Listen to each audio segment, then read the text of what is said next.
கோவை மாவட்டம் அருகே தமிழ்நாடு கேரளா எல்லையில் 100 ஆண்டுகளுக்கு முன்பு ஏற்பட்ட பூகம்பம் மீண்டும் ஏற்பட வாய்ப்புள்ளதாக ஆராய்ச்சியாளர்கள் எச்சரிக்கின்றனர். பாலக்காட்டு கணவாயும் கோயம்புத்தூரும் பெரிய பிளவின் குறுக்கே அமைந்திருப்பதால் இந்த பகுதியில் பூகம்பங்கள் ஏற்படுவது புதிதல்ல என்கிறார்கள் ஆராய்ச்சியாளர்கள். கோவையிலிருந்து 26 கிலோமீட்டர் தென்மேற்கு திசையில் அமைந்துள்ள கேரள மாநிலத்துக்குட்பட்ட நல்லைப்பள்ளியை மையமாக கொண்டு கடந்த 1900 ஆண்டு பிப்ரவரி 8ஆம் தேதி அதிகாலையில் நிலநடுக்கம் ஏற்பட்டது. ரிக்டர் அளவுகோலில் 6 என்ற அளவில் பதிவான இந்த நிலநடுக்கத்தில் 10,000க்கும் அதிகமானவர்கள் இறந்து போனதாகவும் கூறப்படுகிறது.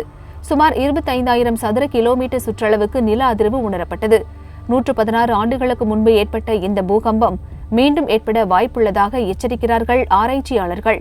உலகளவில் குறிப்பாக தென்கிழக்கு ஆசிய நாடுகளில் ஏற்பட்டுள்ள இயல்புக்கு மாறான காலநிலை மாற்றம் பூகம்பம் வருவதை நமக்கு உணர்த்துவதாகவும் அதற்கு ஏற்ப முன்னெச்சரிக்கை நடவடிக்கைகள் மேற்கொள்வது அவசியம் என்றும் அவர்கள் வலியுறுத்துகின்றனர். தமிழக கேரள எல்லையோர பகுதியான கோயம்புத்தூர் பாலக்காடு மாவட்டங்களின் மைய பகுதியில் வரப்போகின்ற பூகம்பங்களா?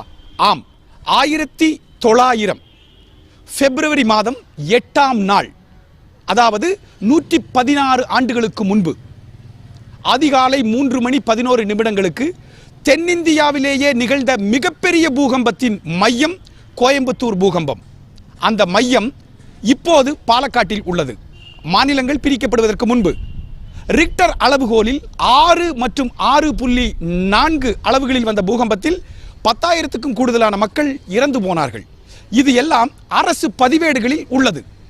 ஒரு இடத்தில் பூகம்பங்கள் வந்தால் அந்த இடத்தின் வரலாற்றில் மீண்டும் மீண்டும் பூகம்பங்கள் வந்தே தீரும் என்பது செய்ஸ்மாலஜி எனப்படும் பூகம்ப இயல். உலக பூகம்ப இயலின் ஒரு தொடர்புடைய அந்த படனங்கள், அதாவது ஸ்டடி ரிப்போர்ட் அடிப்படையில் இங்கு மீண்டும் மீண்டும் பூகம்பங்கள் வந்தே தீரும் என்பது உறுதிப்படுத்தப்பட்டுள்ளது. எல் நினோ என்று சொல்லப்படும் குளோபல் அளவில், உலக அளவில் உள்ள இந்த காலநிலை மாற்றம், குறிப்பாக தென்கிழக்கு ஆசிய நாடுகளில் உள்ள இந்த காலநிலை மாற்றம் இந்திய துணைக்கண்டம், ஆஸ்திரேலியா, மடகாஸ்கர், மலேசியா, சிங்கப்பூர், இலங்கை உட்பட தென்கிழக்கு ஆசிய நாடுகள் எதிர்கொள்ள போகும் கொடும் வறட்சி, கடும் மழை, இந்த அப்நார்மல் கிளைமேட்டிக்கல் கண்டிஷன் இங்கு வரப்போகின்ற பூகம்பங்களை விரைவுபடுத்த போகின்றது என்பதில் எந்தவிதமான சந்தேகமும் இல்லை.